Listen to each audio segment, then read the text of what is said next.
Hey everyone, and welcome to another deep dive with us. Today we'll be exploring the latest breakthroughs in healthcare and medical research. Yeah, it's a pretty fascinating field. It really is. Hmm. And we've got a ton of really interesting research articles here to discuss. We've got personalized medicine, artificial intelligence, telemedicine, stem cell therapy, even gene editing with CRISPR. Oh, wow. CRISPR.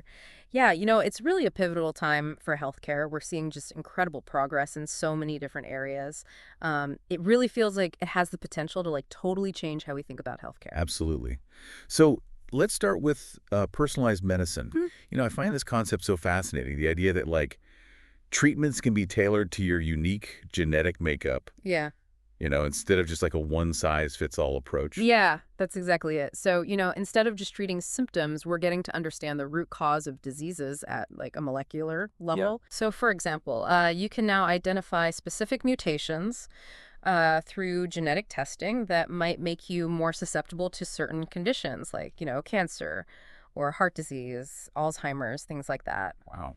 Yeah, so So instead of just waiting for a disease to develop and then treating it, Mhm. doctors could actually use this information to intervene earlier and maybe even prevent it altogether. Exactly. Dr. Sarah Adams, who's one of the leading researchers in personalized medicine, talks about identifying those genetic, I guess you could call them red flags, and then offering targeted therapies based on your specific genetic makeup. That's amazing. Yeah. So, imagine receiving treatment before you even show any symptoms so you can prevent the disease from, even taking hold in the first place. Wow, that's incredible. It Mm. feels like we're moving towards a future where healthcare is truly preventative and individualized. Yeah. Amazing. And that's just one piece of the puzzle. We're also seeing amazing things happening with artificial intelligence and machine learning in healthcare. When I hear AI in healthcare, I immediately think of robot surgeons. Is that what we're talking about here? Not exactly. Well, I mean, robotic surgery is definitely a thing, but that's not really what we're focusing on.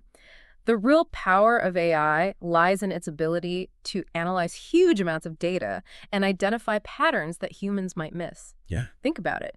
AI algorithms can process, millions of patient records, medical images, research papers, even genetic sequences in just seconds. So it's like having a superpowered medical detective working alongside doctors. Uh-huh. Yeah, that's a great analogy. For example, in radiology, Dr. James Roberts, a leading AI researcher, Hmm. explains how these AI algorithms are being used to analyze X-rays and MRIs, and they can actually detect these subtle abnormalities that even experienced radiologists might miss, Wow. which can then lead to earlier and more accurate diagnoses, especially for things like cancer. That's pretty remarkable. But it also makes you wonder, what's the role of human doctors in all of this? Where do they fit in when AI is becoming so sophisticated? Yeah, that's a good question. A lot of people are asking that, and it's an important one. While AI is undoubtedly a powerful tool, it's really important to remember that healthcare is about more than just data analysis. There's a human connection, there's empathy, there's the need to understand the nuances of each patient's needs and concerns, things that, a machine may not be able to grasp. So it's not about replacing doctors with machines, but about finding ways for AI to kind of work with them and help them to do their jobs even better. Exactly. Yeah, it's a collaboration. AI kind of does the heavy lifting with all of that data analysis and frees up doctors to focus on the human aspects of care. It's really about using the strengths of both to ultimately improve patient outcomes. Yeah, that makes a lot of sense. Good. Speaking of improving access to care, let's talk about telemedicine. Okay. I have to admit, I was pretty skeptical of this at first. But after using it a couple times during the pandemic, Mhm. I'm totally a convert. The convenience is just amazing. Yeah, it's true that the pandemic really did kind of force everyone to adapt to telemedicine much faster, but it was already gaining traction as a way to make healthcare, more accessible and convenient. Yeah. But is it really as effective as in-person care?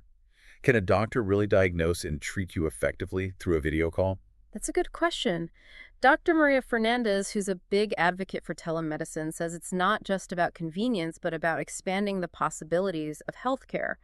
She points out that telemedicine is very effective for things like managing chronic conditions, refilling prescriptions, providing mental health counseling, and even conducting follow-up appointments. Hmm. And, for people in rural areas or those with mobility issues, telemedicine can be a lifeline.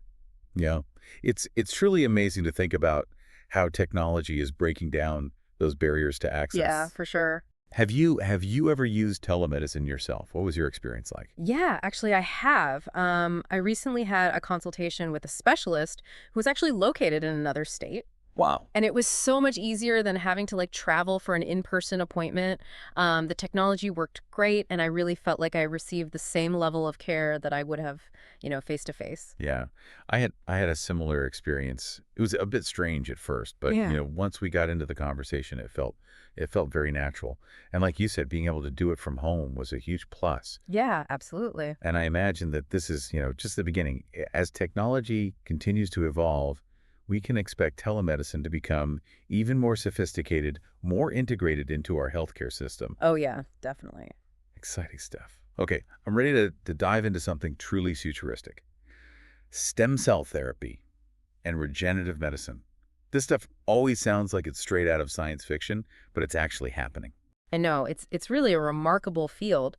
The idea is to use stem cells, those incredible cells that can develop into any type of cell in the body, Hmm. to repair damaged tissues, replace failing organs, and even, reverse the effects of aging. Wait, reverse aging. Are we talking about fountain of youth stuff here? Well, haha, maybe not a fountain of youth, but scientists are definitely exploring the potential of stem cells to regenerate tissues and organs that deteriorate with age. Wow. Like, think about potentially reversing things like heart failure, Parkinson's disease, spinal cord injuries, even certain types of blindness. That's incredible. So it's like hitting a reset button on damaged parts of the body. Yeah, in a way, yes. Dr. Ethan Pierce, who's doing some really, really groundbreaking work in regenerative medicine, he points out that we're already seeing success with stem cell therapies for conditions like arthritis and burns. He even talks about the possibility of growing like entire organs in a lab for transplantation, Yeah. which could completely revolutionize organ donation. It's incredible. It feels like we're on the verge of a whole new era of medicine where we can repair and regenerate the body in ways that we never thought possible. It's definitely revolutionary. But as with any powerful technology, there are also some really important ethical considerations that we need to address. Yeah, that's a great point. It's one thing to use stem cells to repair damage, but what about using them to enhance human capabilities, beyond what's considered normal? Like, where do we draw the line? Yeah, those are really tough questions we'll have to grapple with as this technology continues to develop. It's a fascinating and complex area with such enormous potential, but it really does require, careful consideration and responsible development. Yeah. It's both exciting and a little daunting to think about the possibilities and the ethical dilemmas that come with them. Yeah, I agree. Okay. Speaking of pushing boundaries, we have to talk about gene editing and CRISPR, which is often described as like a molecular scalpel. This technology seems like it's straight out of science fiction. Can you break it down for us? Yeah, so CRISPR is essentially a tool that allows scientists to make very precise changes to DNA sequences. It's like editing the very blueprint of life. Wow. Yeah, and so researchers can actually use CRISPR to target specific genes, cut out faulty sections of DNA, and even insert new genetic material. I think that's amazing. It sounds like we have the power to literally rewrite our genetic code. Yeah, it's pretty powerful. What are some of the potential applications of this technology? Well, the possibilities are really vast.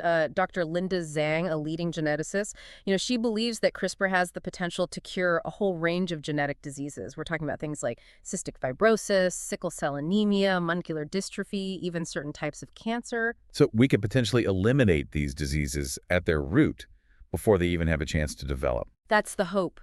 And it goes beyond just treating existing diseases. CRISPR could also be used to prevent genetic disorders from being passed down to future generations. Wow. It's like we're on the cusp of eradicating some of the most devastating diseases that have plagued humanity for centuries. It's pretty incredible.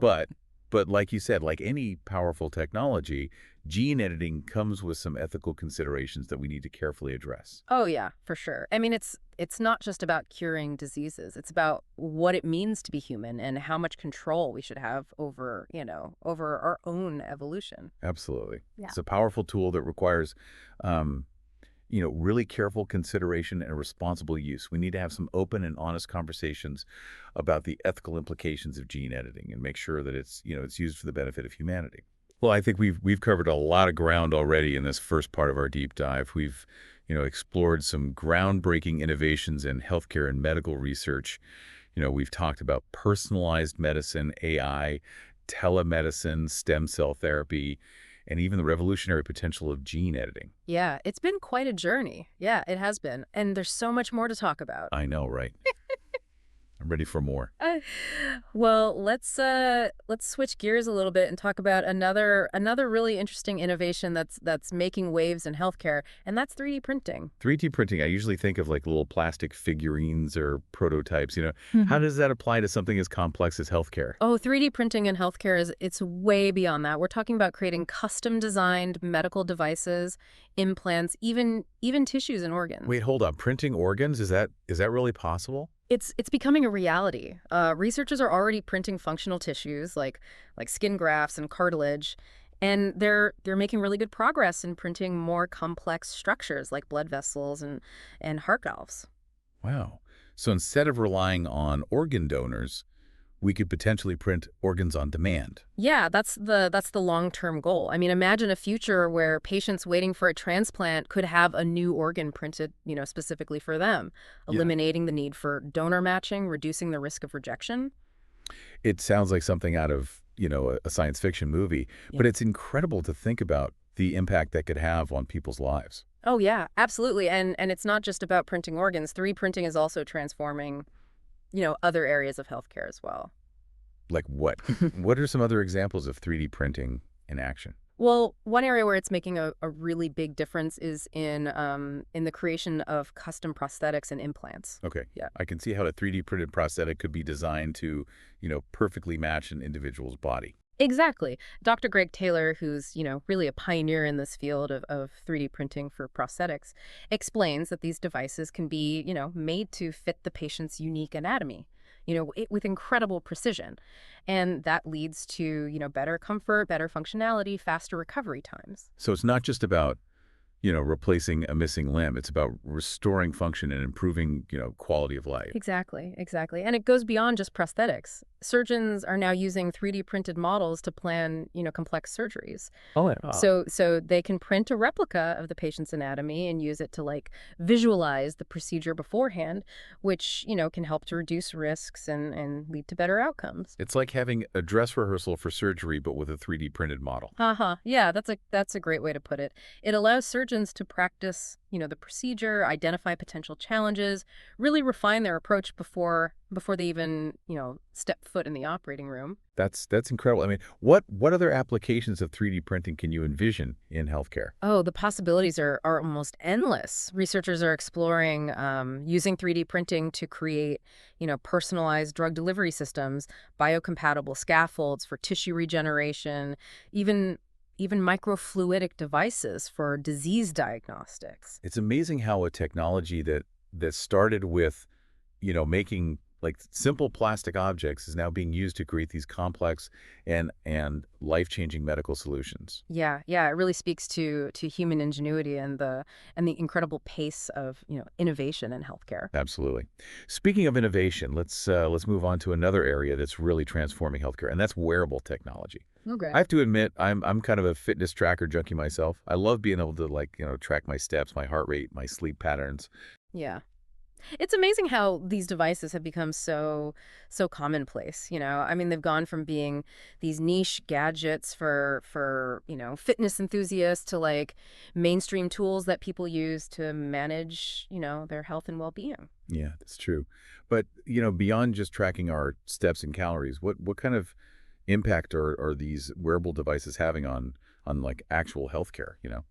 Well, the impact is actually really significant, and it's growing all the time. Dr. Rachel Williams, who's a leading expert in digital health, she argues that wearable technology is really empowering people to take control of their health, in a way that we've never seen before. In what way? I mean, I guess I can see how like tracking my steps might motivate me to be more active, but how does that translate to, actual healthcare benefits? Well, it's about more than just motivation, These devices are giving us this constant stream of data about our bodies, and that can be so valuable for early detection of, potential health issues. Can you give me an example? How can a fitness tracker, detect a health issue? Well, for instance, some smartwatches now, they can detect irregular heart rhythms, Oh, wow. like atrial fibrillation, which can be a sign of a serious heart condition. And so if the device detects an abnormality, it can, alert the user and their doctor, which could lead to, earlier diagnosis and treatment. That's incredible. It's like having a personal health monitor right there on your wrist. Exactly, exactly. And we're really just scratching the surface of what's possible here. Researchers are developing wearable sensors that can monitor, everything from blood glucose levels for people with diabetes to stress levels, even brain activity. It's amazing to think about all the possibilities, but are there any concerns about all this data being collected? What about, privacy and security? Yeah. Yeah, those are definitely valid concerns, and it's really important that we address them, especially as wearable technology becomes even more, sophisticated and more integrated into our lives. We need to make sure that this data is handled responsibly and that people have, control over how their information is used. Absolutely. It's important to strike that balance between, the benefits of the technology and the need to protect privacy. Yeah. Yeah, for sure. But overall, wearable technology has this amazing potential to really revolutionize how we think about healthcare. It's kind of shifting the focus from reactive treatment to more proactive prevention and personalized wellness. I'm really excited to see where this technology goes in the future. It Yeah. feels like we're moving toward a world where, we can monitor and manage our health in ways that we never thought possible. Yeah, yeah. It's a really exciting time to be alive. Wow. Wearable tech is really incredible. It's amazing to think about how far healthcare has come. It really is. And what's really interesting is how all these different fields that we've been talking about, personalized medicine, AI, 3D printing, they're all starting to converge. That's a great point. It's not just about individual breakthroughs anymore. It's about how these innovations are all working together. Yeah, exactly. So you've got, AI being used to analyze data from wearable devices to create, personalized treatment plans, Yeah. or 3D printing being combined with stem cell research to make those, custom designed tissues and organs. It's really incredible. It feels like we're entering a whole new era of healthcare, one that's driven by data, technology, and a much deeper understanding of how the human body works. Absolutely. But it's not just about the science and technology. All these advancements, they bring up some pretty big questions about ethics, about access, about what it even means to be healthy. That's true. We've talked about some of those ethical considerations, throughout our conversation. But I think it's worth repeating that we really need to approach these innovations responsibly. Oh yeah, for sure. As we move forward, it's really crucial that we have these open and honest conversations about the potential benefits and risks of these technologies, and we need to make sure that there are some clear guidelines and regulations in place so they're used safely and ethically. And we need to make sure that these advancements are available to everyone, not just, a select few who can afford them. Right. Equity is so important. We have to work towards a future where everyone, no matter their income, their location, their background, has access to the best healthcare. Absolutely. These innovations have the potential to really transform healthcare, for the better. Mm. But we need to be aware the potential downsides and Yeah. make sure that we're using them to create a healthcare system that's fair and just for everyone. It is a shared responsibility for sure. Scientists, researchers, policymakers, healthcare providers, even individuals, we all have a role to play in shaping the future of healthcare. It's a good reminder that we're all a part of this. We're not just, watching from the sidelines. We can actually influence how these innovations are developed and how they're used. Exactly. By staying informed, by, having these discussions and advocating for responsible innovation, we can all help create a future where healthcare is, truly transformative and beneficial for all. Well said. It's been an incredible journey exploring these groundbreaking innovations with you. It's been a pleasure. Thanks for joining us on this deep dive. We hope you found it informative and inspiring, and, we encourage you to keep learning about these topics and to think critically about the role of innovation in shaping the future of healthcare. Thanks for listening.